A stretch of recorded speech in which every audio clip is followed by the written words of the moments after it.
Hello, dear friends, and welcome to Kardec video. The program's name is Life After Life Spirit Reports, and we're gathering every Sunday evening, 6 p.m. Pacific Standard Time. We're broadcasting live from California. My name is Sunshine Beck, and we have been studying the cases of heaven and hell that Allan Kardec gifted us with. We learned so much in the past year from all the spirits who came before us. And each and every single one's story is teaching us of either what to do or what to avoid. It's really magical. It's better than reality TV.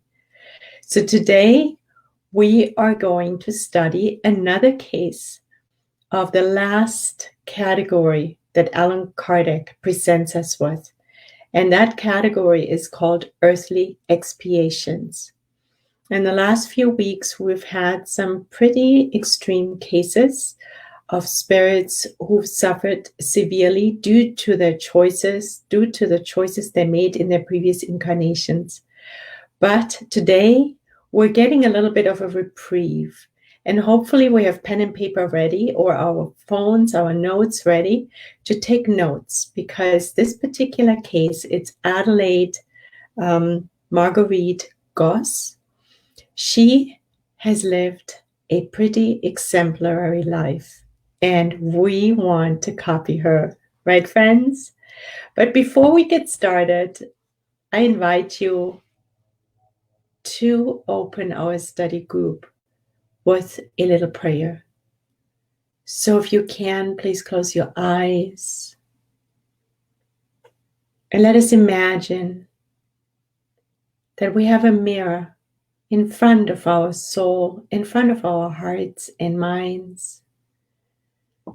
And we're turning this mirror out to connect with God, to connect with Jesus, to connect with the mentors of Kardec Radio, to connect with the mentors of this group, the healing doctors, and our own mentors, our personal guardian angels, who are accompanying us from the cradle to the grave. And let us say gratitude to all those who have dedicated themselves to guiding us through our incarnation. Let us also connect with Adelaide, who came before us and who so graciously came through the mediums of her time, reporting back of what her life was like and what she experienced in life after life.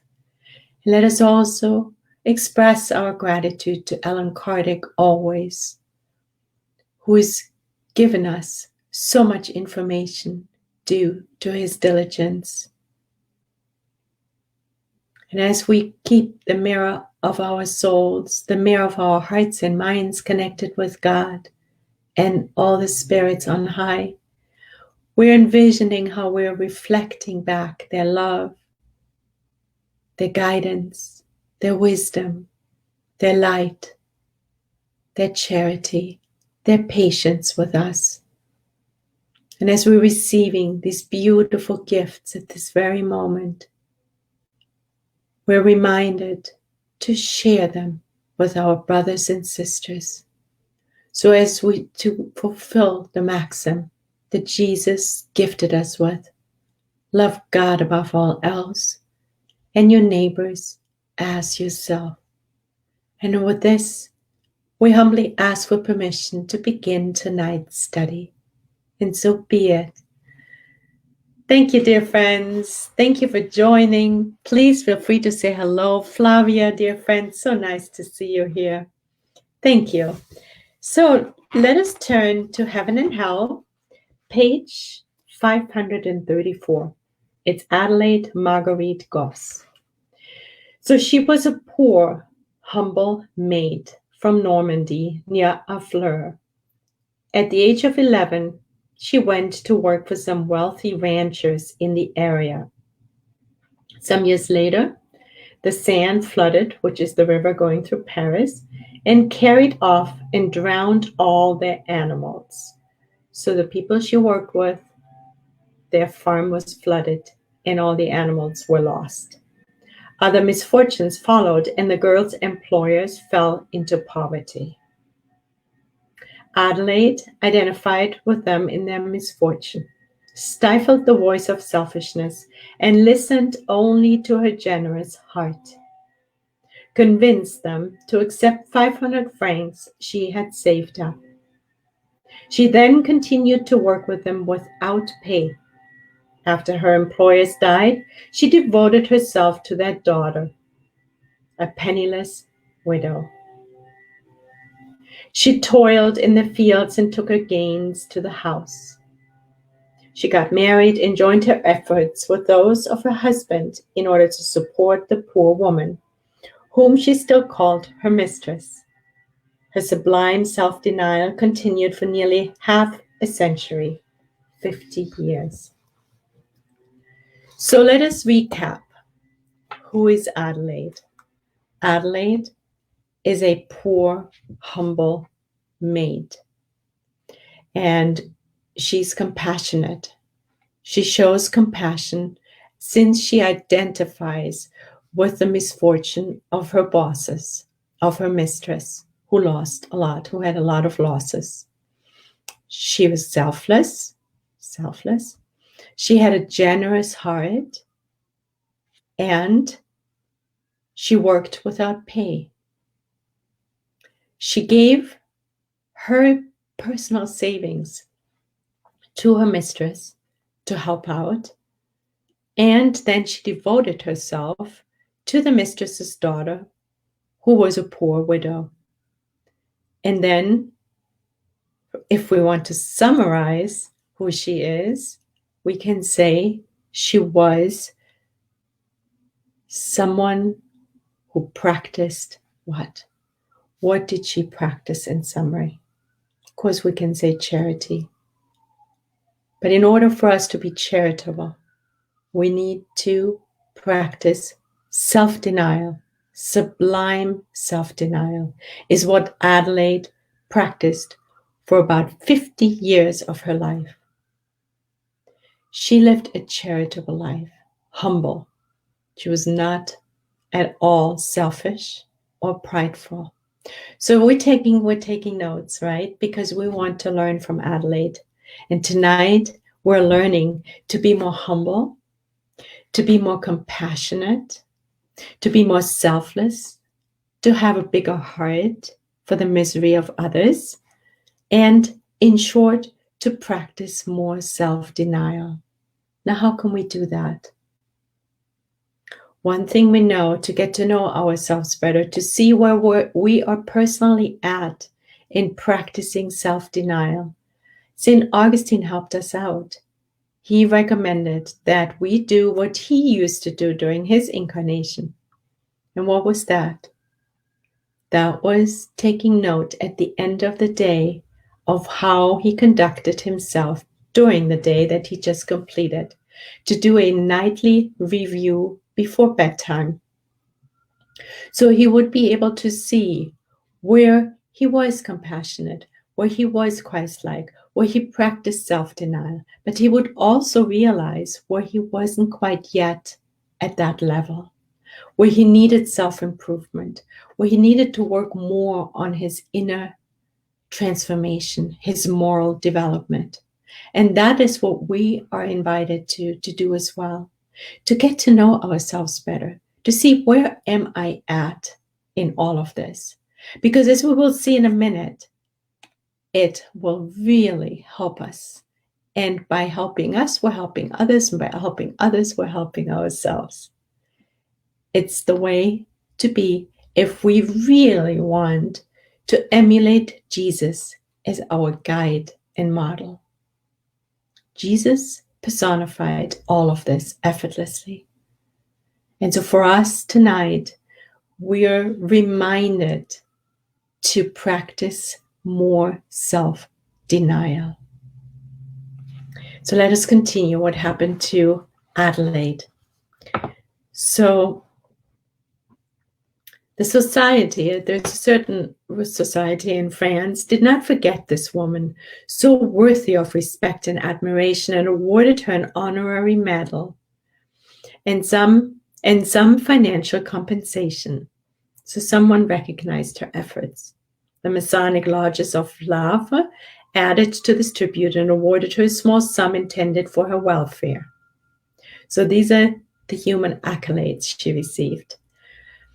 Then what happened? She experienced an attack of palsy. So that's kind of like a paralysis. And that took her quickly from life. And her death was rather sudden and painless. And then in December of 1861, she appeared at the Parisian Society. And what did she report? So she lived an exemplary life filled with self-denial, and she was recognized by some fellow humans, incarnates, and she excarnated effortlessly and quickly without any suffering. And then being on the other side, what does she say? First question, we pray to Almighty God to allow the spirit of Marguerite Gosse to communicate with us. And she says, yes, God has kindly granted me such grace. And then they say, we consider ourselves fortunate to be able to express our admiration for your conduct during your earthly existence. And we hope that your self-denial has earned you your recompense. What recompense is Allan Kardec talking about here? It's not the earthly recompense, right? It's the kingdom of heaven, so to speak. It is the recompense that's coming directly from God, the only recompense that actually counts. So what does she say? She says, yes, God has been good and merciful towards this servant. She's talking about herself. Everything I did, and which seems praiseworthy to you, however, was completely natural. So even now, she's not saying, oh yeah, I did this, that, and the other, and yes, very good, and God's recognizing me. No, she's saying it's completely natural. So here's another note we can take.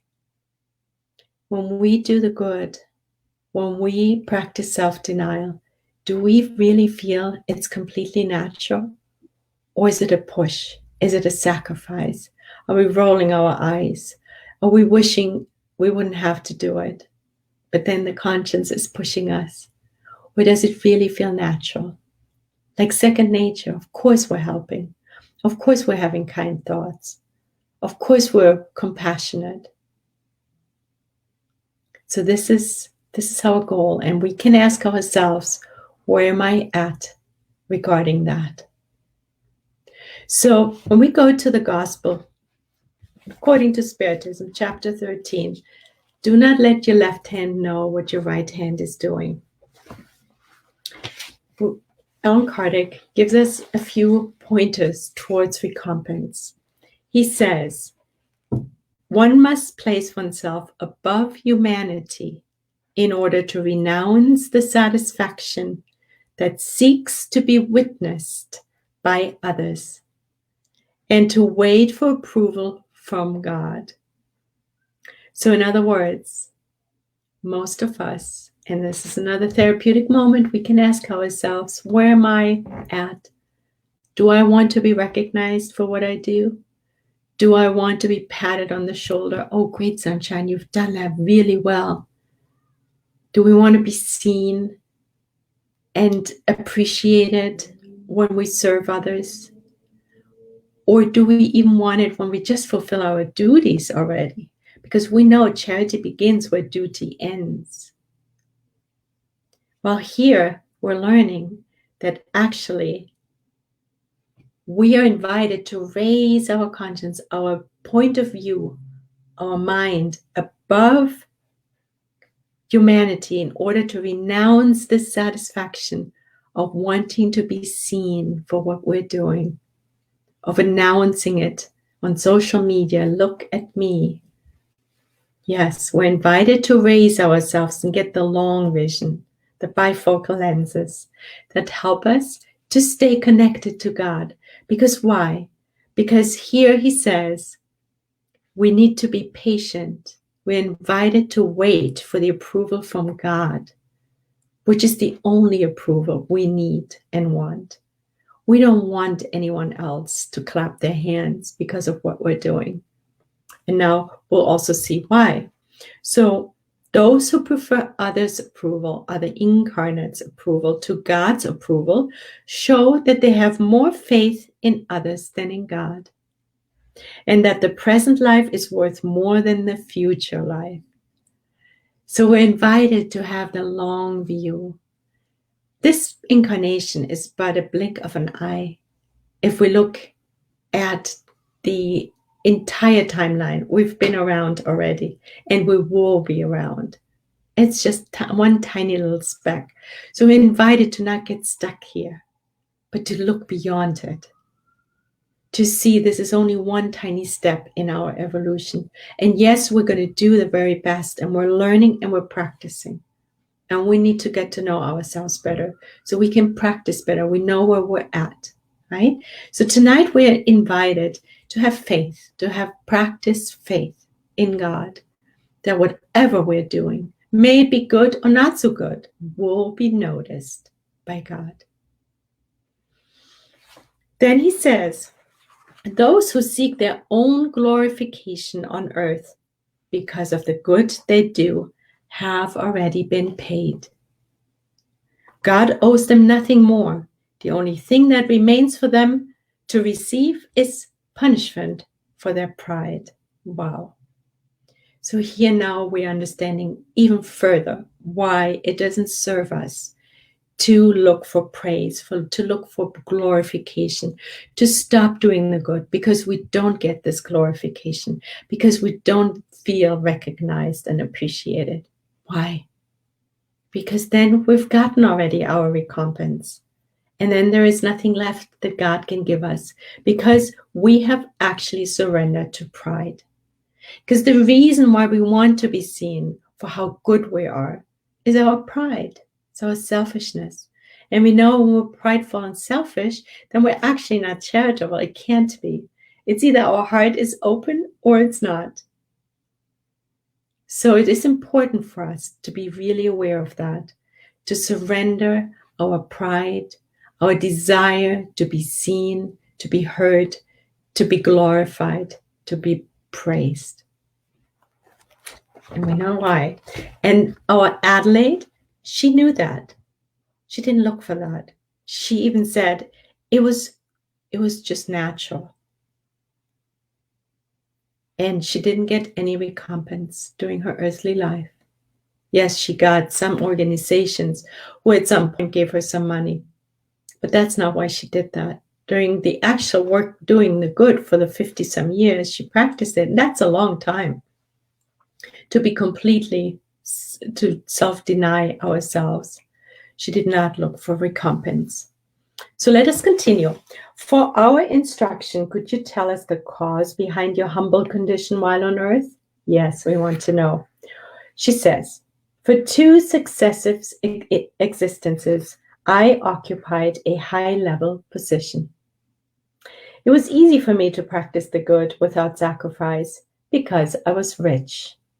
However, it seemed that I was evolving too slowly. Now let's do a mini pause. The mini pause is, okay, so in her previous incarnations, she was wealthy. And even there, she was practicing the good.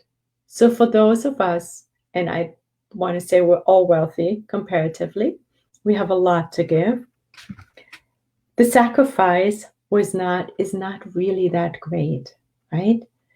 She's teaching us here. To practice the good without sacrifice is not really practicing the good. It's not really doing it. It's not really the self-denial.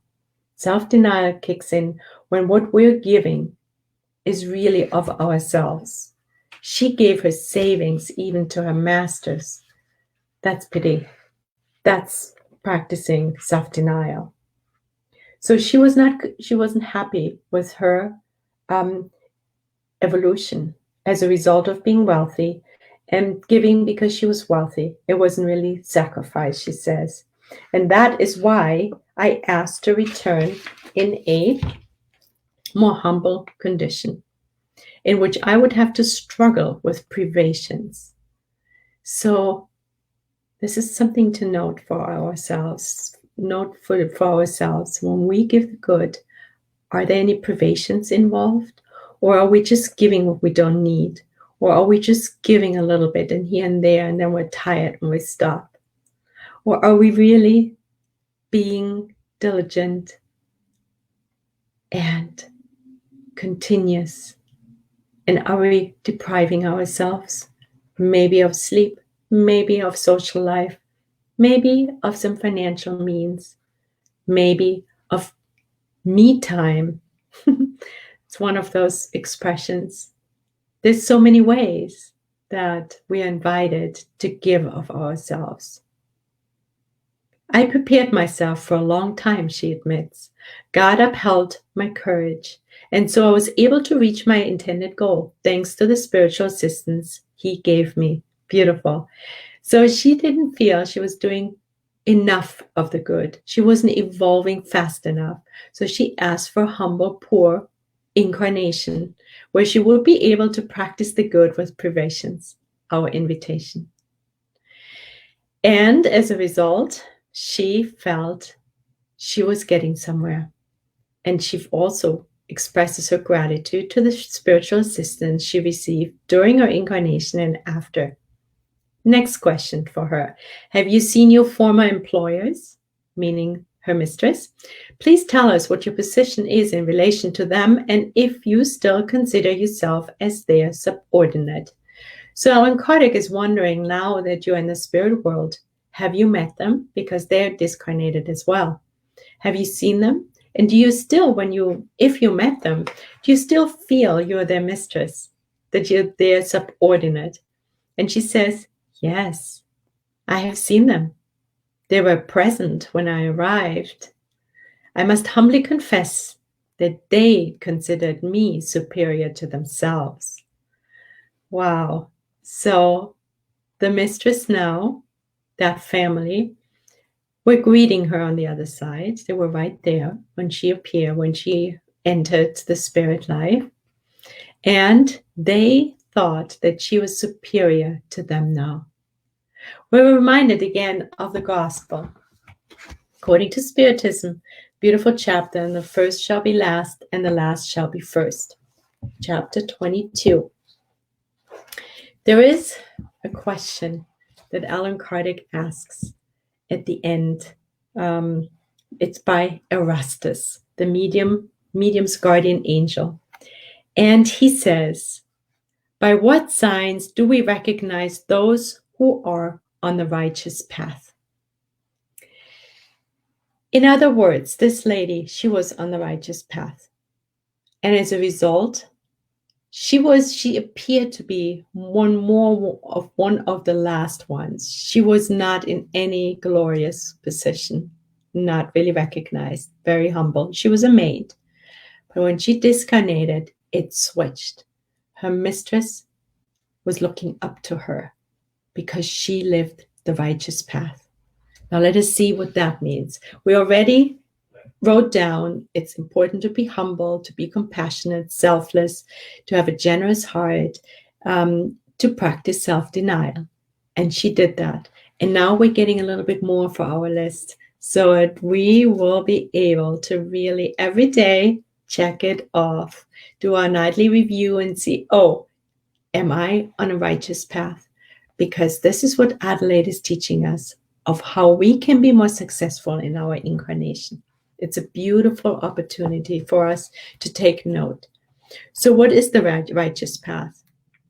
And he says, you will recognize those by the principles of true charity that they profess and practice. You will recognize them by the number of afflicted to whom they take consolation. So it's not enough to study. It's not enough to go to the Spiritist Center. It's not enough to give talks. now we also need to help those who are less fortunate than we are. And there's many different ways for us to reach out. If we want to be on the righteous path, we're hearing today very clearly that we will be recognized by the number of afflicted to whom we help, to whom we give consolation. And that is something we can see how we're doing in every single nightly review. We're taking more notes. You will recognize them by their love for their neighbor, their selflessness, and their personal disinterestedness. Love your neighbor as yourself. Love God above all else and your neighbor as yourself. Well, if our neighbor is not kind, or we don't experience him or her as kind, we often have a very hard time to love our neighbors. But one way to love our neighbors is to practice selfless disinterestedness. So now we are good-willed towards them, and we're practicing disinterestedness. We're not being passionately angry or condemning of them on what they've done, and we're not pointing the finger. We are boosting the adult in us. We're taking responsibility, and we're practicing benevolence with disinterestedness. So we're not following them around like obsessors, but we forgive them, bless them, change me. So we will be recognized in our personal disinterestedness when we're on the righteous path. You will recognize them finally by the triumph of their principles. And what she means by that is to obey God's laws. And we know that God's laws are written in our conscience, so we have them. And hopefully with this practice, we'll water them every single day by practicing the good to be on the righteous path, to follow God's laws. But we also have them in the Spirit's book. And if we forget, or if we're not sure what they are and how they all interrelate into our everyday life, we can reach for the Spirit's book and practice them. So now we're adding to our list that Adelaide is gifting us with true charity. There is material charity and there is moral charity. We know that the material charity, as long as we're pretty well off, is easy. That is something that Adelaide didn't feel was good enough for her. But the moral charity is the one that we are lacking on planet Earth. The moral charity is the one that sends good thoughts. That's the moral charity we're practicing when we're praying for those who are in need or who have trespassed us in any form or shape. The moral charity is when we don't say anything when we see something that is hurtful. The moral charity is a smile. It's a pat on the shoulder. Moral charity is being benevolent, indulgent, and forgiving, and always prayerful. Then we're invited to love our neighbors more, love more, not less. We're invited to practice disinterestedness and obey God's laws. Adelaide is giving us such good hints. And we know all of this, but it's always good to hear it again. It's always good to recommit. It's always good to stay on course with the help of these beautiful spirits who are here to teach us. So did you have any particular reason for being so fond of them rather than of someone else? She's talking about her mistress. He says, no reason. I could have achieved my purposes elsewhere. However, I chose them in order to pay off a debt of gratitude. I felt I owed to them. In a former life, they had been kind towards me and had rendered me service. Beautiful. So she chose to have this incarnation with that particular family because they had shown kindness to her in a previous existence. And she felt while she was practicing disinterestedness, true self-denial, true charity, true kindness. She wanted to be also paying back what they had given to her. What do you think your future holds? And the answer is, I hope to reincarnate on a world where pain is unknown. You might think me quite presumptuous, but I am speaking to you from the readiness of my character. Furthermore, I submit myself to God's will. She's leaving us with the ultimate reminder to surrender to God's will. This is the other thing that we're invited to do today. We're finishing the day off with the nightly review to get to know ourselves better. And then we indulge in intelligent sleep. And as we wake up in the morning, what are we invited to do now? Following Adelaide's recipe for success. We're invited to make God's to-do list. And not maybe make ours secondary. And hopefully we can bring them together. We work them together. But we're invited to focus most and foremost on God's to-do list in the morning. By making God's to-do list, we're automatically surrendering our will more to God's will. We're automatically going to practice charity and personal self-denial. It will help us to stay on course. So we're beginning the day with God's to-do list, and we're finishing off the day with the nightly review to look at our to-do list, our God to-do list, to see how have I done. Maybe we can check it off. Okay, good. Well done. Next day, we'll do it again. And if we haven't done so well, we forgive ourselves because our intentions are there, and effort and repetition will get better. Every single day will get better. We just need to focus on it. And she says one other last interesting thing, that she is hoping to reincarnate on a world that's more evolved than Earth. So this is also helping us to see why she is teaching us tonight. She is pointing us towards a more evolved world. And since planet Earth is in that process of becoming a world of regeneration, which is a world where love is more predominantly active and not so much pain, maybe we're wishing we can actually come back on planet Earth versus a planet that was like Earth used to be. But in any event, the recipe she's giving us tonight, the impetus, the ideas, the pointers, the notes, the guidance, will help us also to steer towards a higher world, to be successful in our incarnation. Now, of course, this is not some prediction or a promise, because who knows where we are and how much we have to undo. She is a separate spirit. She is already quite evolved. But it is also our course that we want to be on, and the course we are on, hopefully already.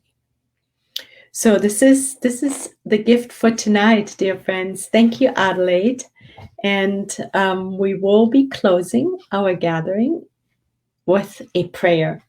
And for that, we'll get a little bit of music so we can really drop into our hearts, dropping into our hearts, assimilating this beautiful lesson tonight, which is a success story.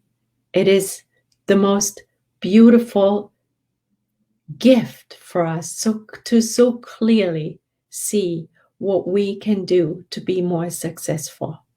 Very practical. Thank you, Adelaide. I invite you to close your eyes if you can.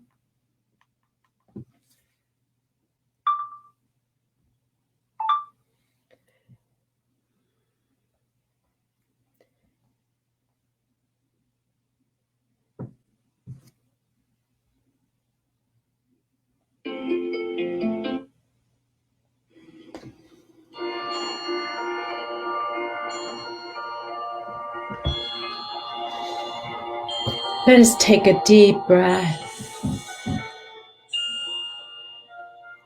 And let us imagine Jesus next to us, his arm around our shoulders,